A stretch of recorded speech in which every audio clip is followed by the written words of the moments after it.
ecological interactions between species are incessant in nature. They are even essential to life.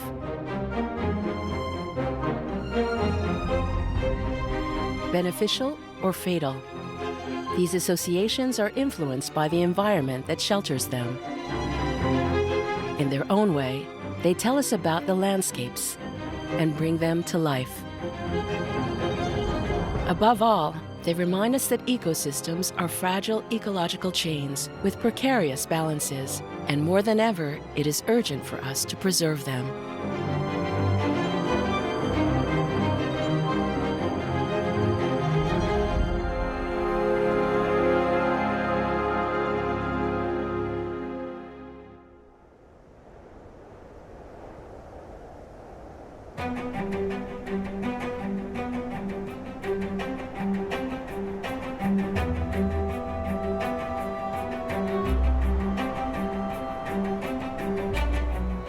A link between Earth and sky, born out of the great crash of plate tectonics. Mountains are among the richest ecosystems in the world.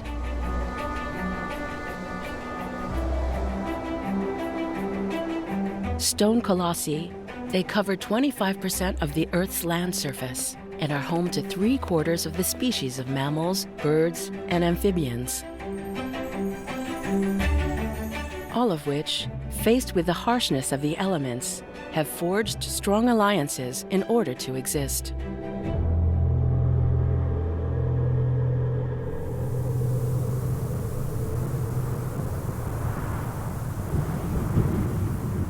It's the beginning of spring.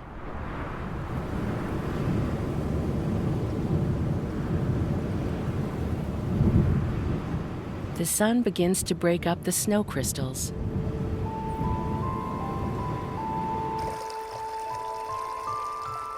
Water begins its generous cycle at the origin of life.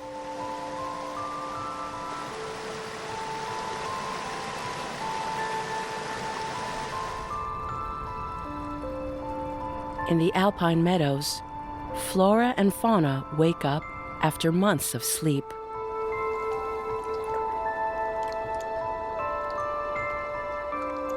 The hushed silence of the snowpack finally gives way to the buzzing of life.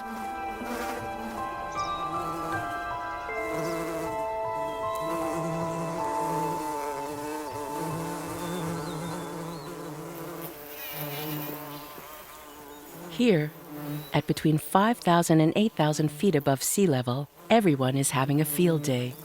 Bumblebees, butterflies, beetles come and go on a dozen of plant species.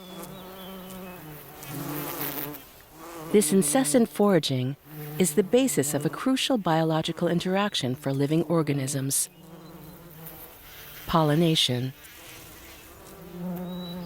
The flowers produce a sweet nectar that attracts insects. By feasting on this nectar, the latter cover themselves with pollen and carry it to neighboring plants.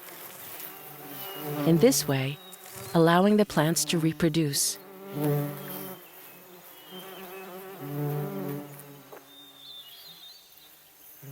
These exchanges between insects and plants are quite familiar to us today, but some others are less accessible.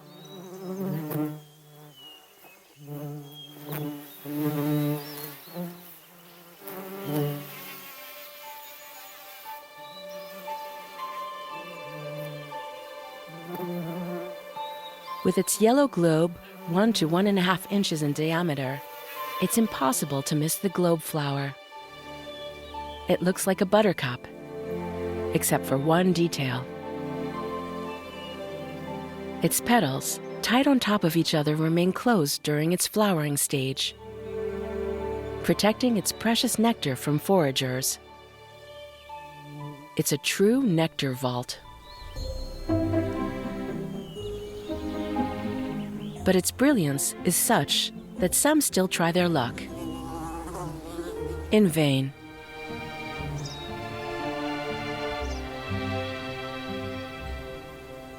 Too big, like this housefly, which tries by all means to force its way inside.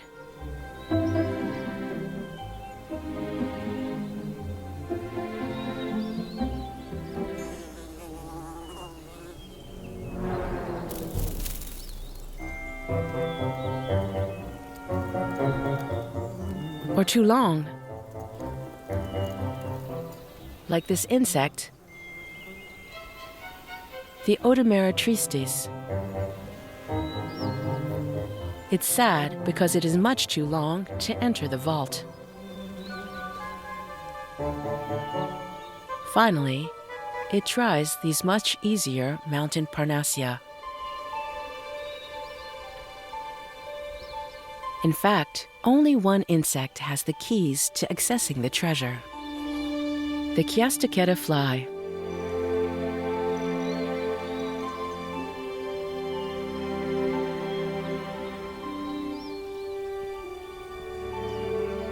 With its tiny size, this little fly easily sneaks into the heart of the flower.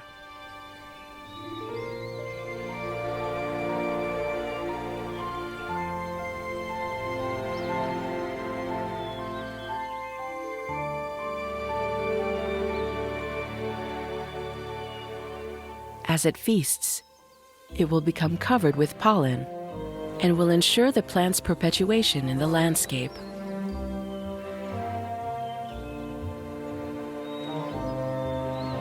The globe flower is a generous host. Not only does it provide food for the fly, but also important shelter. The fly spends most of its time in this protected cabin of petals. It also lays its eggs there, guaranteeing its offspring a well-stocked pantry, safe from predators.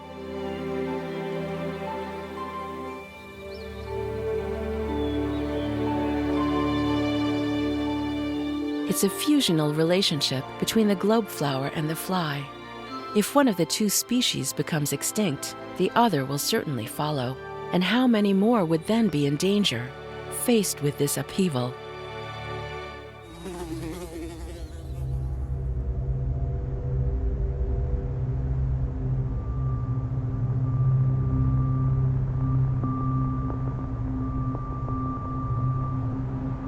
Above 10,000 feet is the realm of minerals, where the bare rocks retain, as best they can, ice and eternal snow. Here, oxygen is rare, and the cold is cruel. To exist, life must bend over backwards, make itself small, and above all, stay united. On the blocks of stone torn from the peaks, a singular alliance which could almost alone tell the origin of the world. Look at this lichen that we often come across without ever seeing it. It is in fact an extraordinary organism. Present on Earth for 500 million years, it counts more than 20,000 species that cling today everywhere on the planet, especially in extreme environments.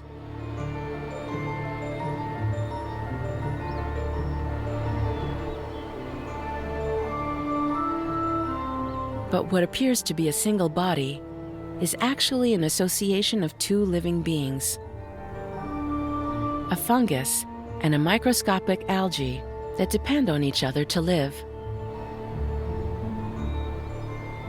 The fungus provides support, water, mineral salts. The algae provides glucoses and manages photosynthesis. A perfect symbiosis.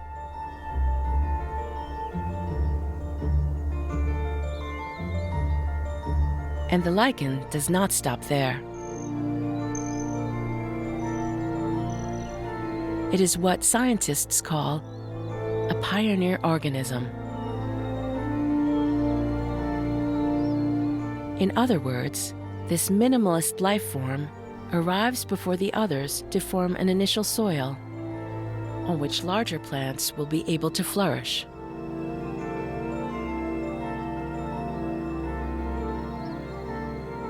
Mosses and small succulents. Not to mention a whole family of rather unusual plants.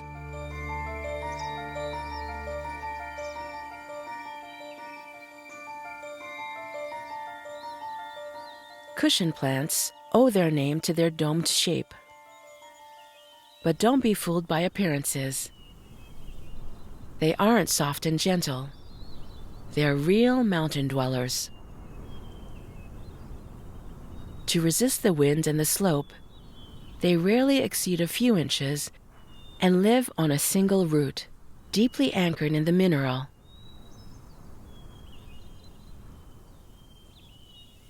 To defy the cold, their branches are tight, compact, giving them that particular rough appearance.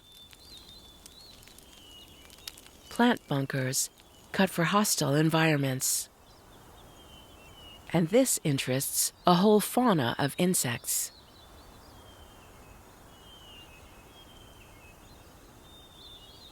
These plants provide them with nourishment. They can also glean materials here that will consolidate the nests or burrows. Some insects will even take up residence there.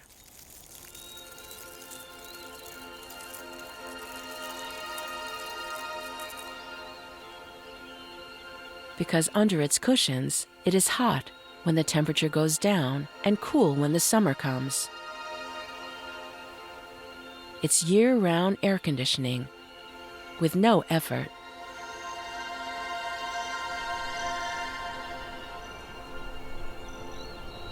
All these Lykan, all these plants will grow, live, and die.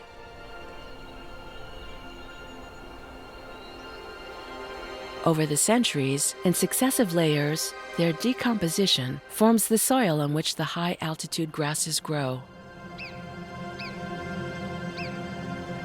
An essential element for the presence of mountain animals.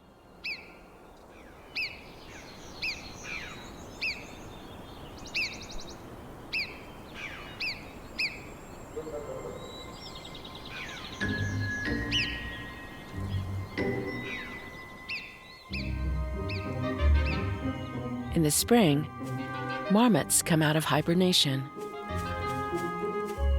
They have just spent 5 months underground, and it is high time for them to get back on their feet.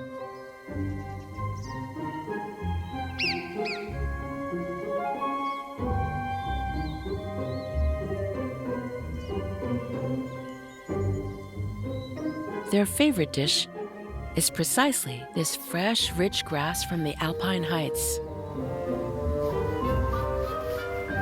The marmot tastes it, but the grass also benefits, because grazing stimulates the growth of the blades of grass and gives light to the young shoots, which densifies the plant cover.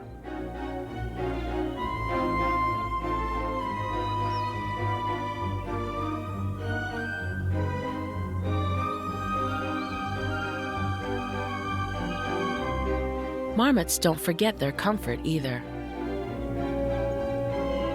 Throughout the summer, they concoct cozy beds with grass that they install in their burrows.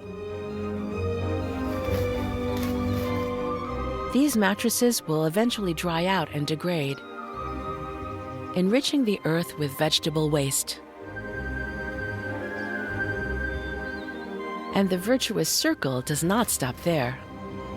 It sometimes goes through more secretive paths.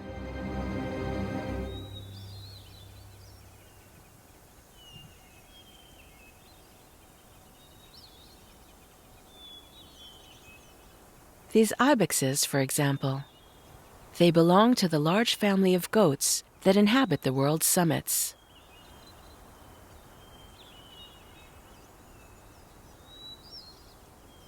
Herbivores, they also love high-altitude grasses.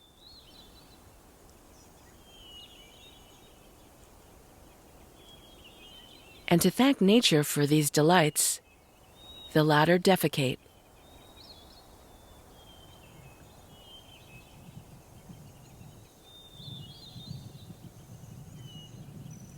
They give back to nature, a little transformed, what she has offered them.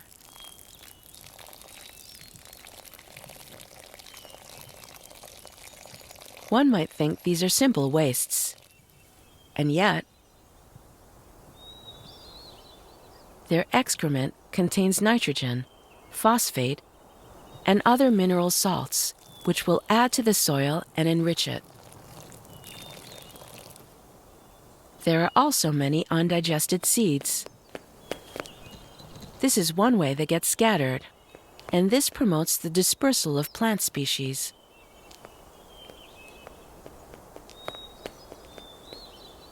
Above all these droppings are the starting point of a new ecological chain.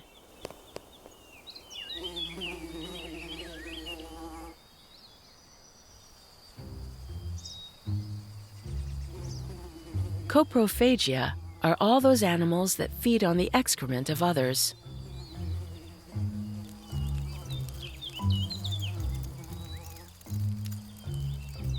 The best known are the dung beetles.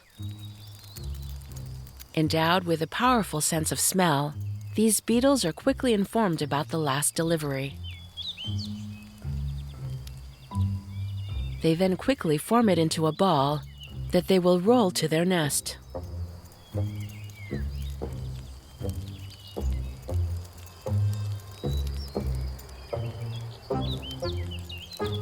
The dung beetle is said to be one of the strongest animals in the world.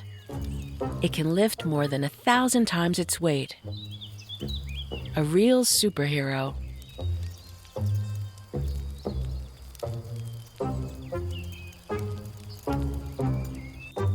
A super recycler, too.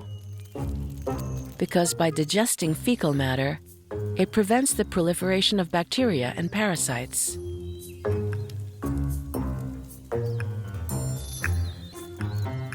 But it's also a great gardener. Organic, of course.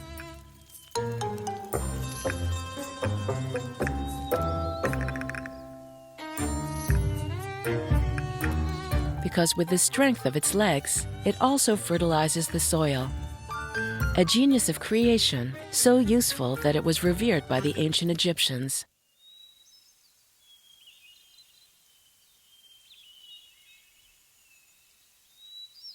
Some species of dung beetles also lay their eggs in manure. Their larvae find food there.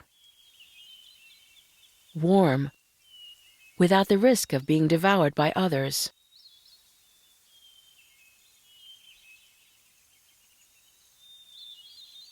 The moral of this story is no waste in nature. Even dung is beneficial.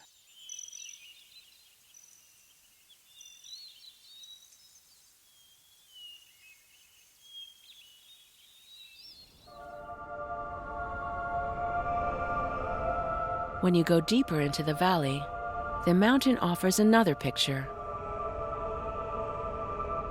Below 8,000 feet, the winds die down. Vegetation can grow tall. Forests appear.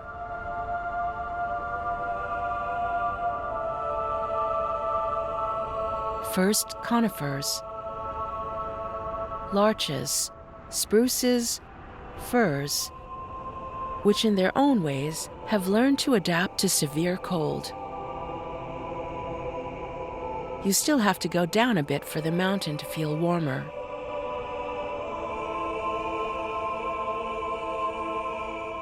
.6 more on average every 300 feet. From then on, conifers accept the company of deciduous trees.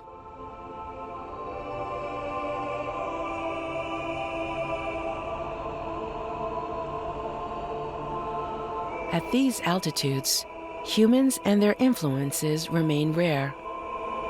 Nature replenishes itself peacefully.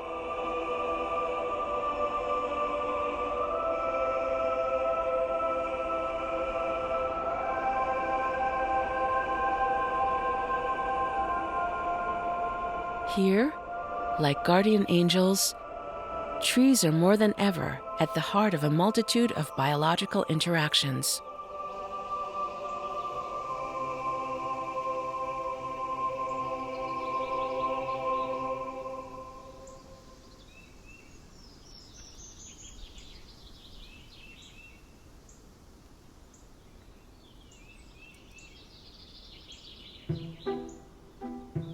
Take this orchid with a surprising name, the bird's nest orchid.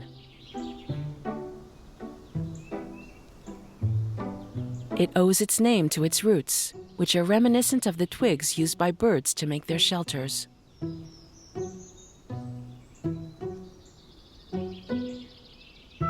No leaves, not very luminous, a discreet silhouette. We might barely pay attention to this pale-skinned beauty. It is, however, exceptional.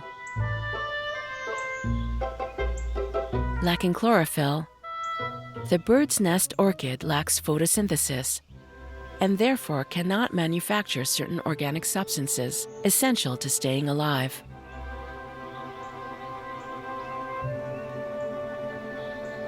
More specifically, it has abandoned this biological process and takes advantage of other plants in the undergrowth that do not receive enough light.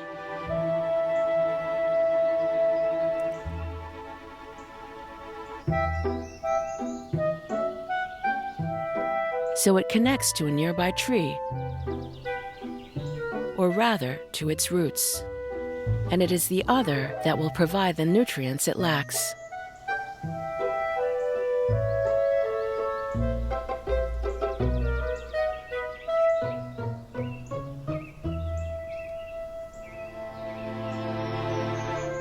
To carry out this association, the plant actually gets a little help.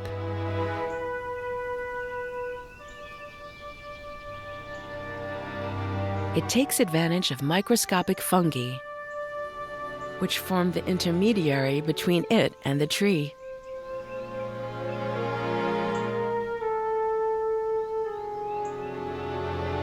These mushrooms are these white filaments, whose networks can reach 40,000 kilometers in length on a single square meter.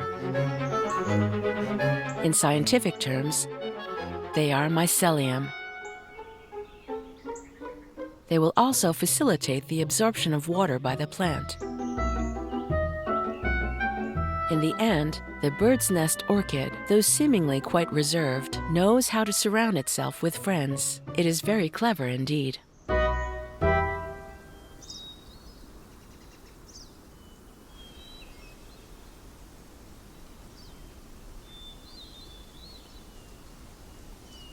A few meters away, another orchid has also been given an unlikely nickname. The Venus slipper orchid. As if the goddess of beauty and love would wear slippers.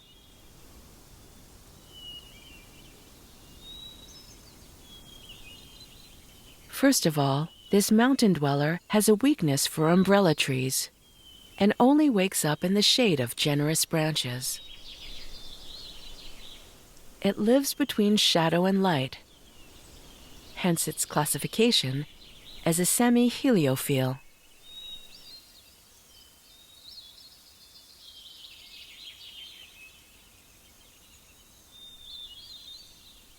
It has also forged privileged ties with wild bees,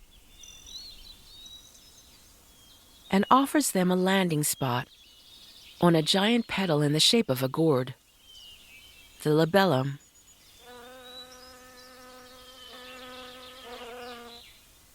When the time comes, the plant emits an odor to attract the pollinator. The latter, once inside, has only one exit located behind the stamen where the pollen is.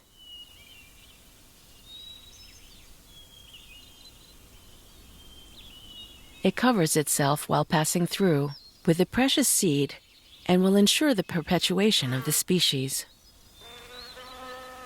Only bees can escape. Other insects cannot. The labellum will be their last home. The Venus slipper seems to be a delicacy for a whole small world, and the spider crab has understood this well. This arachnid takes advantage of the plant to set up its ambush. It sits there and waits. sometimes for hours, until a prey approaches.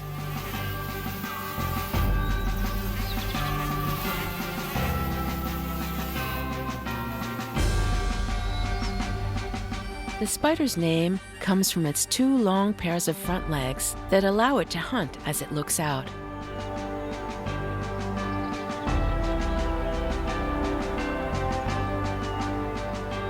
To take full advantage, it also practices homochromy and takes the colors of the plant on which it is hunting.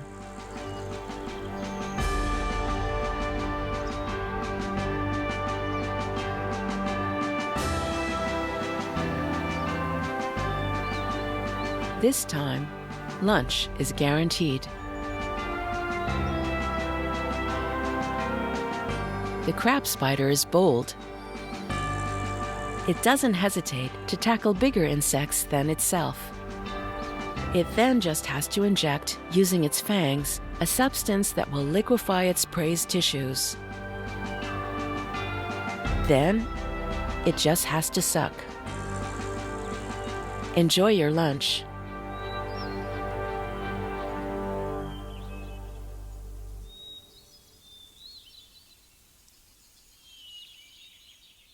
The association of benefactors.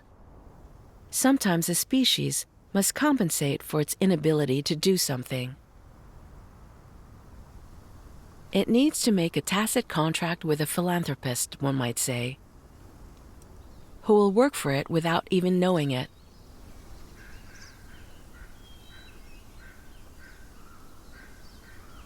To fully understand, you have to search in the forest for a long time. Know how to observe the trees, and above all, look up.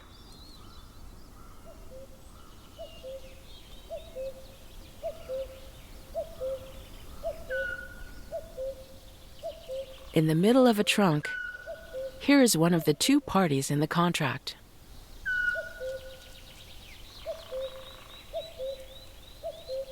The little owl is the smallest bird of prey in Europe.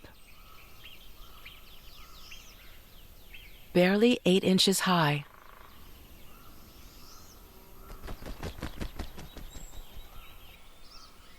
When spring comes to an end, she has only one concern: to feed her young, 4 to 6 on average per brood. Hunting most often takes place at dawn or dusk, and it is the male who takes care of it. Shrews, voles, small birds, prey that he can deliver to the female in flight. Because only she has access to the nest.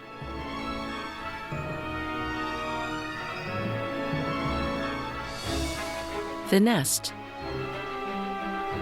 An important subject. Without a suitable beak, the owl is incapable of digging its family home. It therefore leaves it up to others. Mainly the great spotted woodpecker, the other bird in the contract. He is an outstanding builder. Every year, at the end of winter, the male comes out of its solitude and goes back to work. 3 to 4 weeks of labor to concoct a deep shelter. It is here that he will wed, watch his young grow up, and feed them all summer.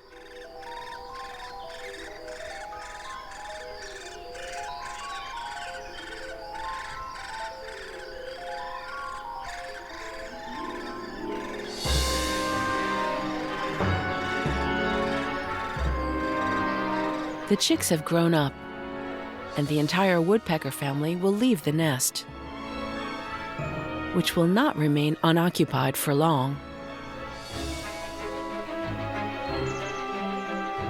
With its narrow opening, it is the ideal access for the owl that will squat this vacant dwelling.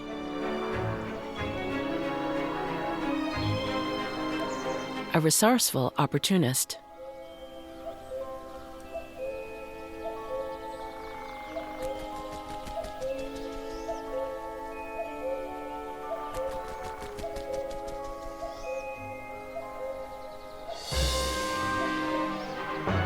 She will stay in this nest for several years.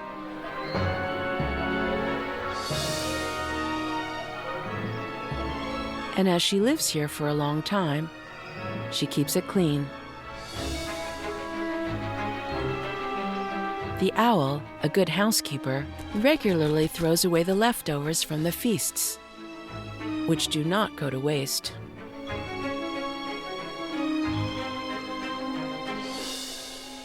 They will become a food source for others. This is how it is in nature. Nothing is lost. Everything benefits others at some point.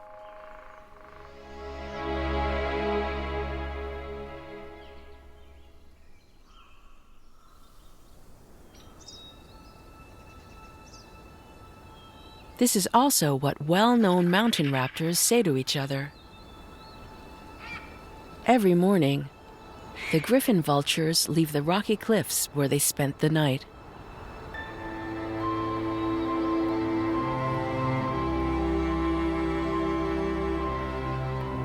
They're waiting for the sun to warm the upper layers of the air to give them more lift.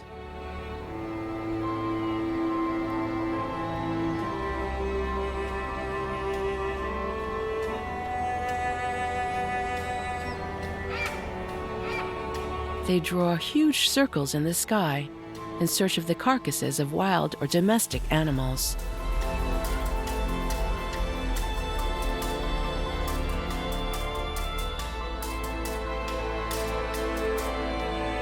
These winged giants had disappeared from certain mountains because they had long been considered harmful and therefore they were hunted.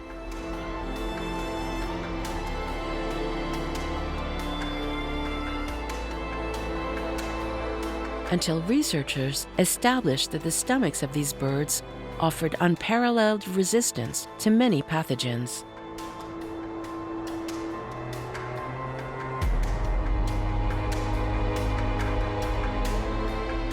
The faster these renderers clear the landscape of carrion, the less infection spreads through the food chains. Plague, rabies, or distemper regress thanks to them. Great health benefactors.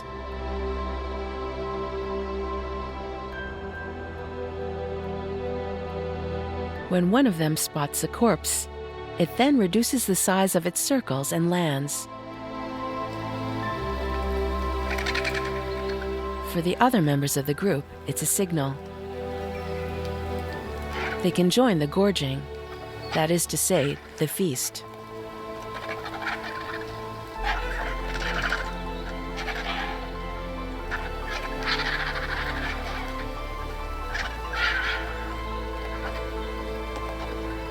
Today, the Griffin Vulture is doing well. Tens of thousands of pairs hover above the European massives, preserving the ecosystems.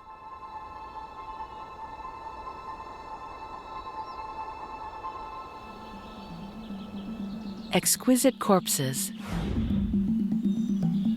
The same can be said of the trees at altitude. In the prime of life, they benefit everyone. Dead, they are still a source of the living. A trunk lying on the ground retains the soil, slows down rapid erosion due to the slope, and so ensures stability for generations that follow it. Above all, it is a fundamental vector of biodiversity. It is home to hundreds of animal species that will take shelter there, feed on its decomposing fibers, and also feed on those who live there.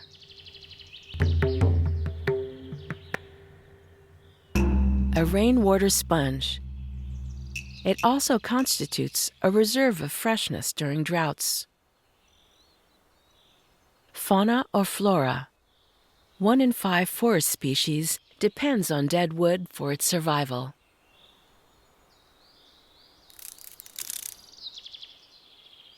like the crematogaster. Translation: the burning stomach.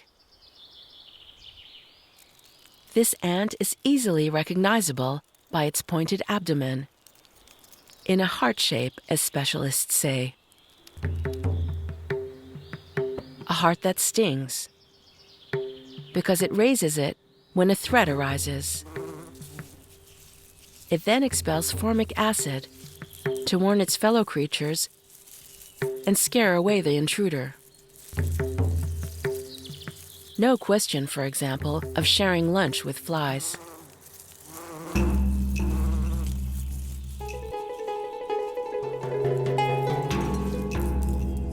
Thanks to this means of defense, these ants come and go to the source of food without being disturbed.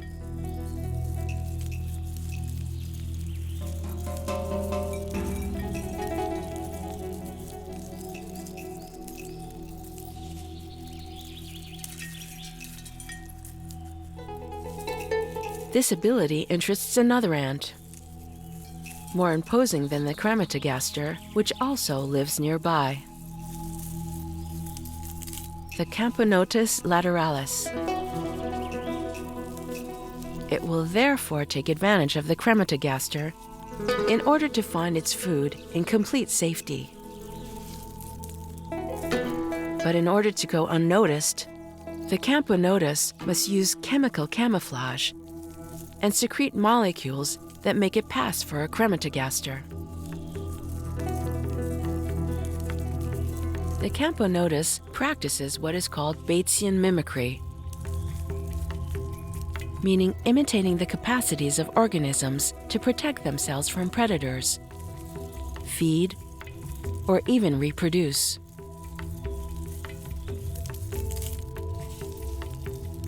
For now, the chemical camouflage works perfectly. It can follow the trail and have its meal.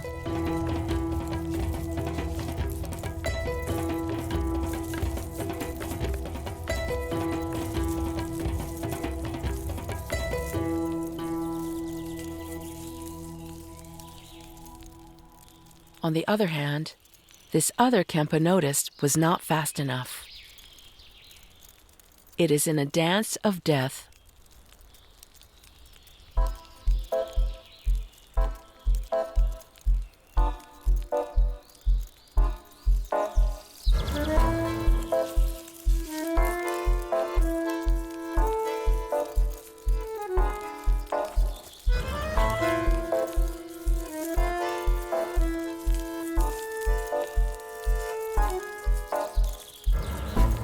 The choreography of death until the end.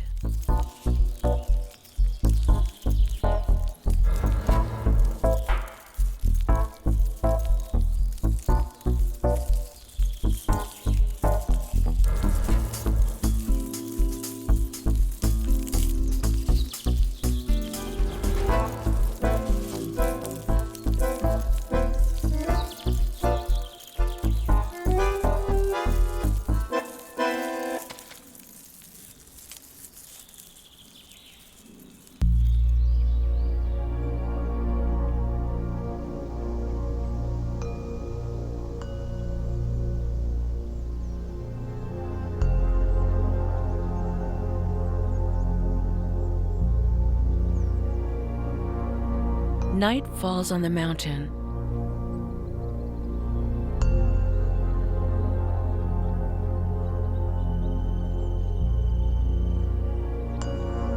Up to 5,000 feet in altitude, it is not uncommon to come across a badger coming out of its den.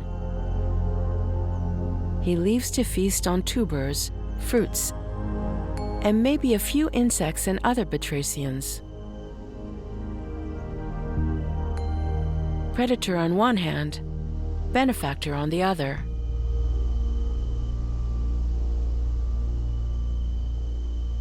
An exceptional digger, the badger digs a huge burrow that often turns into a collective hostel. It welcomes field mice, voles, sometimes even foxes, even though it is at home. A communal home. Commensalism, because it benefits one without harming the other.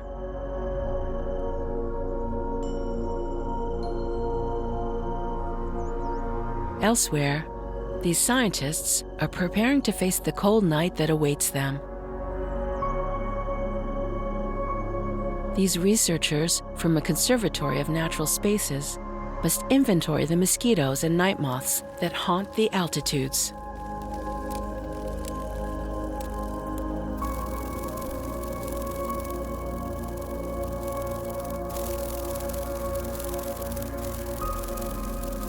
Ghostly creatures, terrifying twilight walkers.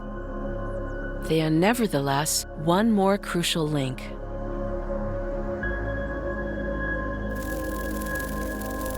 They form an army of perfect prey for nocturnal predators, ensuring the survival of the latter.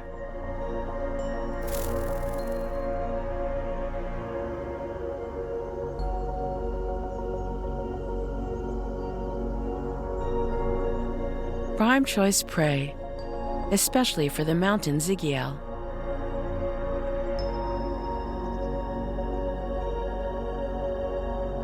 Several times a night, this little spider weaves its web in the shadow of the moon.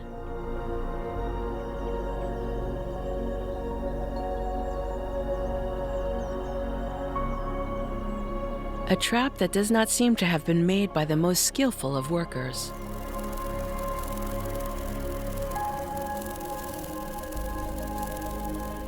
But whose effectiveness is incredible.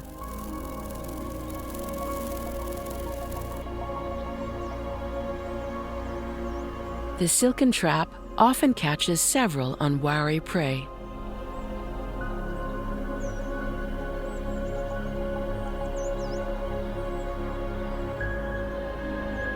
It must be said that the zygiel has the appetite of an ogre.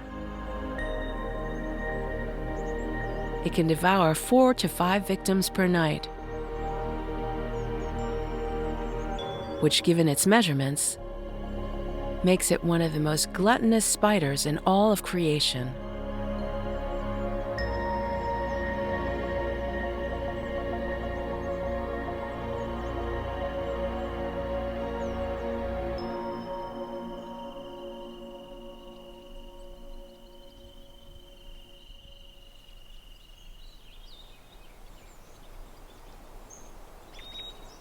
In the land of peaks, the months pass, and autumn ends up transforming the landscapes. The climate and the light impose their rhythm.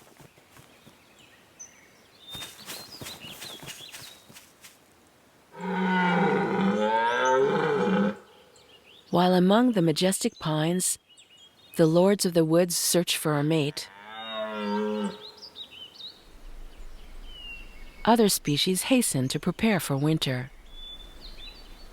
They know that the period of scarcity is near and that the food shortage will last several months.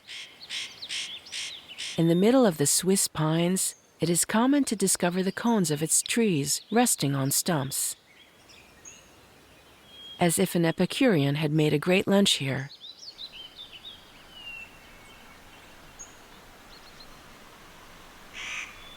Here is this gourmet, the speckled nutcracker. Without it, the stone pine would be nothing, or very little. The bird delights in the pine nuts of the tree when they reach maturity.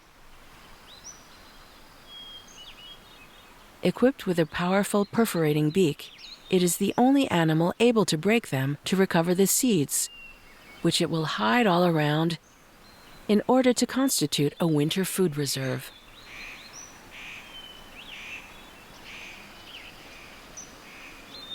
The bird who applies the old proverb, "Don't put all your eggs in one basket," is wise.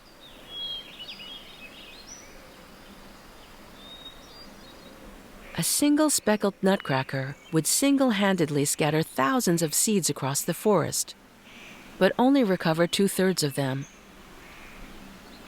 and therein lies its beneficent beauty. Without its greediness, the vast majority of Swiss pine seeds would rot in the thick cones before they even germinated.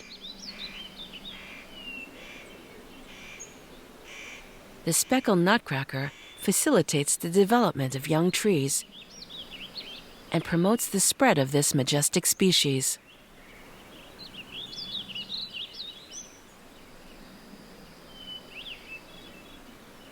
Autumn is also the time for a strange partnership.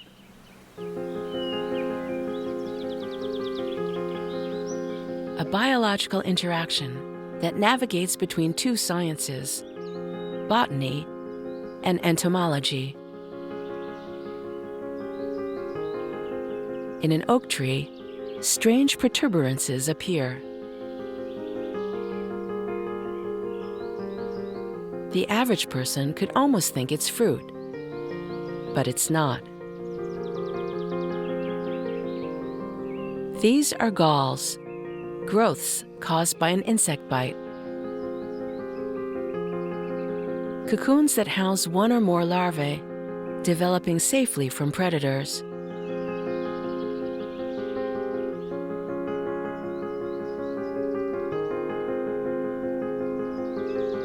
But it's not the insect that shaped this tumor envelope.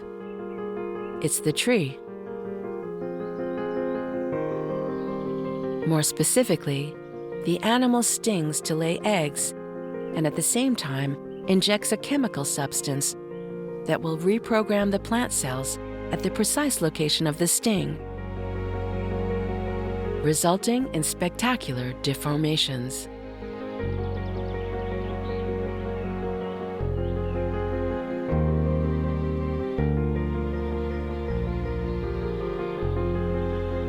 Galls can grow in any part of the tree. It depends on the species that benefits.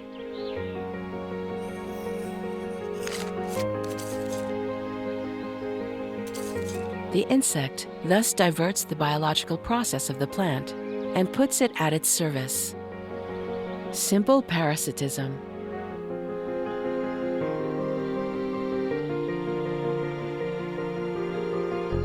There are nearly 20,000 so-called gall-inducing species.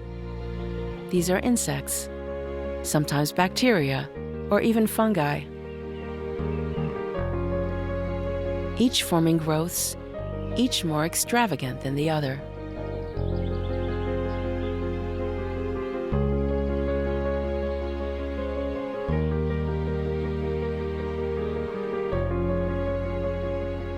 Is the life of the parasitized host threatened?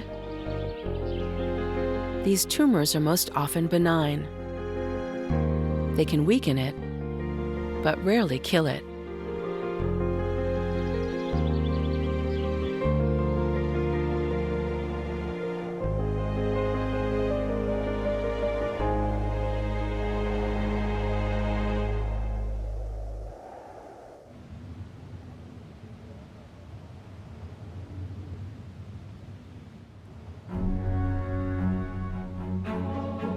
Dark clouds, bluish reflections.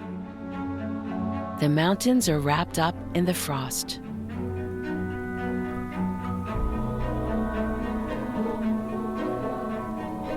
The first snowflakes spread out, nonchalant.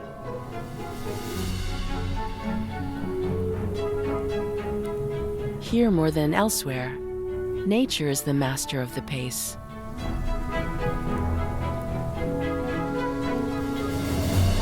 The majority of species have dozed off or succumbed without failing to shelter the new generation. So the association of benefactors also pauses. We will have to wait until next spring and another cycle of life.